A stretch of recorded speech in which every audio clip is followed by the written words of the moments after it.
হাসিনা পরবর্তী অন্তর্বর্তী সরকারের আমলে বারবার বাংলাদেশের সংখ্যালঘু হিন্দুদের উপর নিপীড়নের অভিযোগ উঠে এসেছে। ঘরে বাইরে প্রবল চাপের মুখে পড়ে শেষ পর্যন্ত কিছুটা হলেও পিছু হটে সংখ্যালঘু হিন্দুদের উপর অত্যাচারের ঘটনা মানতে বাধ্য হন ইউনূস প্রশাসন। তবে সেটা যা প্রকৃত ঘটেছে তার তুলনায় প্রায় কিছুই নয়।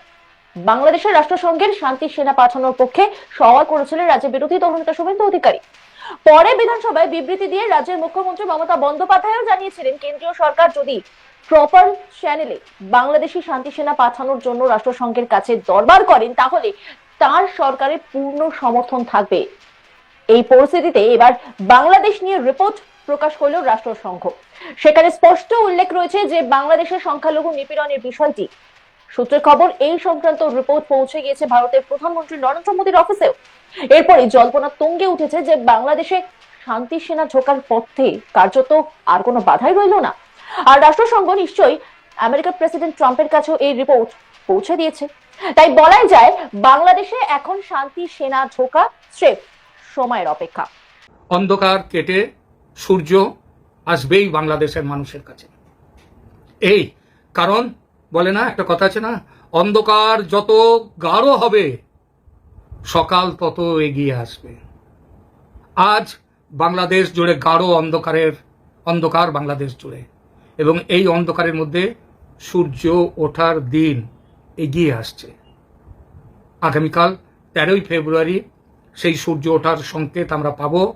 প্রিয় দর্শক, প্রীতীয় নমস্কার জানিয়ে শুরু করছি এখনকার প্রতিবেদন। বিষয় 13ই ফেব্রুয়ারি ট্রাম্প মোদি বৈঠকে বাংলাদেশ প্রসঙ্গ উঠবে কিনা এবং উঠলে কিভাবে উঠবে। বৈঠকে বসছেন যে দুই দেশের রাষ্ট্রনায়ক, তার মধ্যে বাংলাদেশ নেই। সুতরাং আপাতভাবে বাংলাদেশের বিষয় আলোচনার মধ্যে থাকার কথা নয়।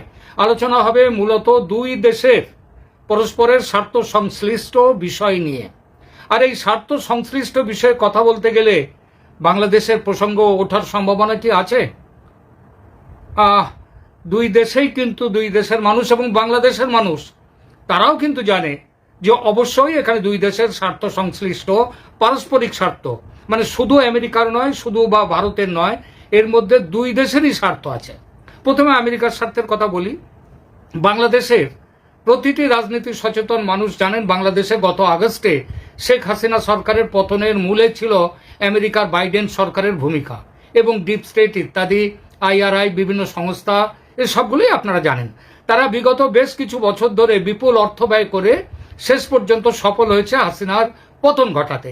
এই অর্থ ব্যয় করেছে বাংলাদেশের সর্বস্তরের মানুষ, সেই গানের শিল্পী থেকে থিয়েটার শিল্পী, রাজনৈতিক দল, ছাত্রদের সংগঠন ইত্যাদি সমস্ত, এমনকি বাংলাদেশের সেনাবাহিনীকেও, তাদেরকেও টাকা দেওয়া হয়েছে, অর্থ, ঘুষ। এই পতনের পেছনে এক নয় একাধিক কারণ ছিল। সেন্ট মার্টিন আইল্যান্ডে নৌঘাঁটি বসানোর পরিকল্পনার কথাও আমরা সবাই শুনেছি। বাংলাদেশে মার্কিন সেনা তাদের নৌঘাঁটি বসাবে। এছাড়াও বাংলাদেশে আরও আমেরিকা চেয়েছিল তাদের একটা সৈন্য ঘাঁটি বসাবার অনুমতি আদায় করা শেখ হাসিনার উপরে চাপ দিয়ে। এটা কেন করতে চেয়েছিল? দুটো উদ্দেশ্য। বাইডেন সরকার কেন, তার অনেক আগের থেকেই এসবগুলো শুরু হয়েছে। মূল উদ্দেশ্য ছিল চীনের উপর নজর রাখা এবং সেই সঙ্গে ভারতের ওপরেও নজর রাখা। এবং আপনারা জানেন যে নর্থ ইস্টার্ন এবং চট্টগ্রামের ওই দিক থেকে বেশ কিছু অংশ কেটে নিয়ে ভারতের সেখানে একটা খ্রিস্টান রাজ্য গঠনের পরিকল্পনাও ছিল আমেরিকার এই সরকারের, বিভিন্ন সরকারের এবং ডিপ স্টেটের। তো শেখ হাসিনার পতন হলো এবং মার্কিন প্রশাসনের পরিকল্পনা অনুযায়ী ইউনূস সাহেব ক্ষমতায় এলেন, বসলেন। কিন্তু তারপর কি দেখা যাচ্ছে? সৈন্য ঘাঁটি বসাবার আমেরিকান পরিকল্পনার কিছুই কি পূরণ হলো? বিন্দুমাত্র নয়, বরং উল্টোটাই হলো।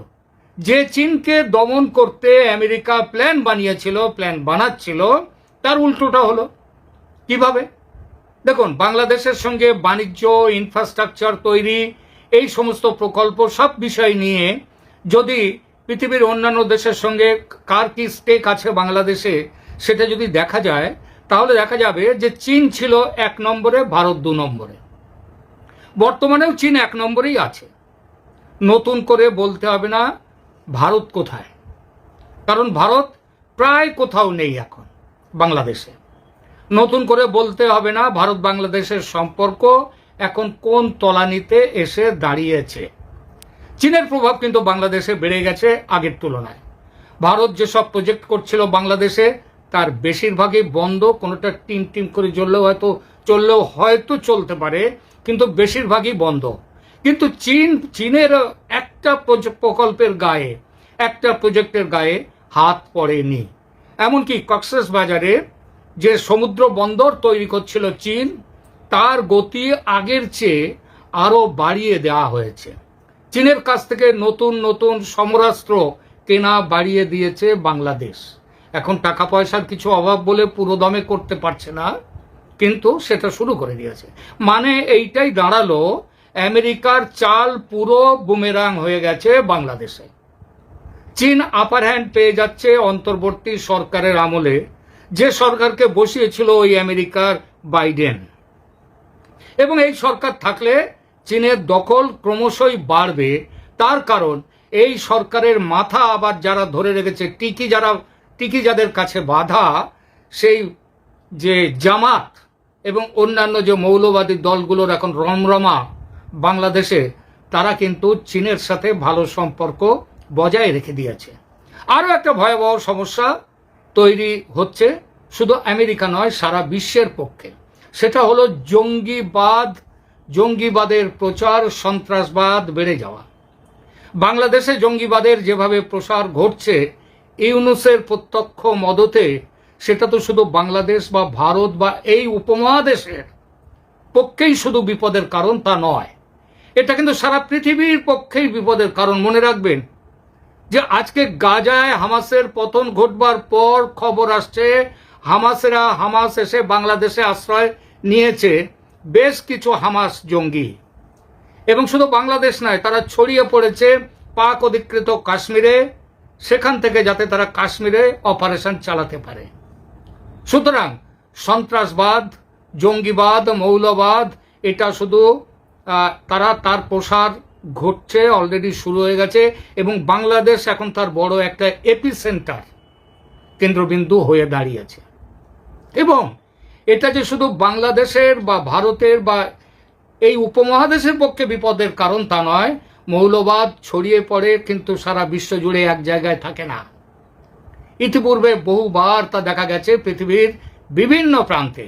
এই জঙ্গিবাদ আমেরিকার জন্য আদৌ প্রার্থিত নয়, এবং বিশেষ করে ট্রাম্পের কাছে তো নয়ই। ট্রাম্পের ঘোষিত যে আদর্শগুলো রয়েছে তার সব থেকে বড় দুটো আদর্শ হলো, সেটা হচ্ছে, একটা হচ্ছে যুদ্ধ নয় শান্তি, এবং শান্তির পথ ধরে এগিয়ে পৃথিবীকে নতুন এক পৃথিবীর তৈরি করা। তার জন্য দেখুন ট্রাম্প বিভিন্ন জায়গায় ইতিমধ্যে যুদ্ধ থামিয়ে দিয়েছেন, তবে নিজেদের টার্মসে, সেটাও মনে করা দরকার। আর সেকেন্ড হচ্ছে, দ্বিতীয় যে ব্যাপারটা হচ্ছে, সেটা হচ্ছে ট্রাম্পের ঘোষিত আদর্শের দ্বিতীয়টি হলো মৌলবাদ এবং ধর্মীয় মৌলবাদের বিরুদ্ধে লড়াই। এবং আমেরিকার সরকারের ওপর আমেরিকা যেহেতু এগুলো চায় না, এই মৌলবাদের বৃদ্ধি, সন্ত্রাসবাদ এগুলো চায় না, যুদ্ধ চায় না, সেই জন্য আমেরিকার সরকারের ওপর বাংলাদেশের এই সরকারের বিরুদ্ধে ব্যবস্থা নেয়ার একটা চাপ কিন্তু বাড়তে বাড়তে এখন অনেকটাই বেড়ে গেছে। শুধু ভারতের কাছ থেকে নয়, এই চাপ শুধু ভারত যে দিচ্ছে তা নয়, আমেরিকার জনগণ পর্যন্ত এই চাপ দিচ্ছে, এবং সেই সঙ্গে বিশ্বের মানুষের কাছ থেকেও চাপ আসছে। আগামীকাল আমেরিকায় যে ট্রাম্প এবং মোদি সাহেবের মধ্যে বৈঠক হবে, সেই বৈঠক উপলক্ষে সারা আমেরিকার বিভিন্ন প্রান্ত থেকে শুধু হিন্দুরা নয়, শুধু বাংলাদেশের মানুষেরও একটা বড় সংখ্যা, এবং সেই সঙ্গে আমেরিকার মানুষেরও একটা বড় সংখ্যা, তারা কিন্তু হাজারে হাজারে লাখে লাখে আসছে ওয়াশিংটন ডিসিতে। সেখানে তারা মোতায়েন হবে, জমায়েত করবেন, এবং এই জমায়েত থেকে তাদের মূল দাবি সেটা হচ্ছে বাংলাদেশের এই সরকারের, বর্তমান মৌলবাদী ইউনূস সরকারের পতন ঘটানোর দাবিটা হচ্ছে, এবং সেখানে আইনের শাসন ফিরিয়ে নিয়ে আসার জন্য আমেরিকা যাতে ব্যবস্থা নেয়, সেই জন্য ট্রাম্পের কাছে চাপ দেয়া এই সরকার। সুতরাং সারা পৃথিবী থেকে এবং আমেরিকাতেও এই সরকারের বিরুদ্ধে চাপ আসছে সরকারের কাছে, যে বাংলাদেশের ব্যাপারে ব্যবস্থা নিন। শুধু ট্রাম্প প্রশাসন নয়, এর আগে শেষ মুহূর্তে বাইডেন প্রশাসনও যে এই বিপদ নিয়ে বাংলাদেশের এই ইউনুস নামক বিপদটি নিয়ে ওয়াকিবহাল ছিল এবং চিন্তা ভাবনা করছিল এর থেকে কিভাবে নিস্তার পাওয়া যায়। আপনারা জানেন জ্যাক সুলিভান এসেছিলেন তার শেষ সফরে, চলে যাওয়ার দুদিন আগে ভারতে এসেছিলেন এই ব্যাপারে আলোচনা করতে। সুতরাং তারাও এই সমস্ত ব্যাপার, আমেরিকার প্রশাসন, বাইডেনও পর্যন্ত এটা চিন্তা করছিলেন এবং ট্রাম্প তো বটেই। সুতরাং নিশ্চিতভাবেই মোদির সফরে বাংলাদেশ নিয়ে শুধু আলোচনা নয়, স্পষ্ট ব্যবস্থা নেয়ার মানে সিদ্ধান্ত নেয়ার কিভাবে এই অবস্থা থেকে মুক্তি পাওয়া যায় সেই সম্ভাবনাও খুব বেশি। কিছু ড্রাস্টিক স্টেপস, কড়া ব্যবস্থা নেবার কথা কিন্তু ভাবছে আমেরিকা, এবং ভারত তার দিক থেকেও সমানে চাপ দিয়ে রেখেছে। আমেরিকার দৃষ্টিভঙ্গির কথা হলো, এবার ভারতের স্ট্যান্ড পয়েন্ট দেখি। দেখুন, অশান্ত বাংলাদেশ ভারতের পক্ষে যে আদৌ সুখকর পরিস্থিতি নয় সেটা বলার অপেক্ষা রাখে না। অনেক বছর আগে থেকেই বাংলাদেশের মানুষের মধ্যে একটা স্পষ্ট ভারত বিরোধিতা যে ছিল সেটা পরিষ্কার, এবং সেটা এখন তো আরো ভয়ঙ্করভাবে বেড়ে গেছে। অনেকের এটা মানতে অসুবিধা হতে পারে, তবে আমার মনে হয় বাংলাদেশের একটা বড় অংশের মানুষের যে ভারত বিরোধিতা সেটা ধর্মীয় কারণে। যেহেতু ভারত হিন্দু প্রধান দেশ, হিন্দু সংখ্যাগরিষ্ঠের দেশ, তাই যত উপকারী করুক ভারত বাংলাদেশের মানুষের জন্য, সেখানকার মানুষের একটা বড় অংশ সেই উপকার স্বীকার করবে না, খোলা মনে নিতে পারবে না, পারে না। তার কারণ ওই যে বললাম, ধর্মীয় কারণ। ভারত হিন্দু সংখ্যাগরিষ্ঠের দেশ। এই বিরোধিতা হাসিনা আমলেও ছিল বহাল তবিয়তে, তবে সেদেশের সরকারের কাছ থেকে তখন প্রশ্রয় পায়নি, তাই আজকের মতো জ্বলন্ত ছিল না সমস্যাটা। কিন্তু ইউনূস সরকার তো যেদিন গদিতে বসেছেন তার আগের দিনই বলে দিয়েছেন সেভেন সিস্টার্সে আগুন জ্বালাবার ক্ষমতা তাদের আছে। বুঝুন, এই হচ্ছে রাজনীতিবিদ, আবার তিনি শান্তির নোবেল জয়ী।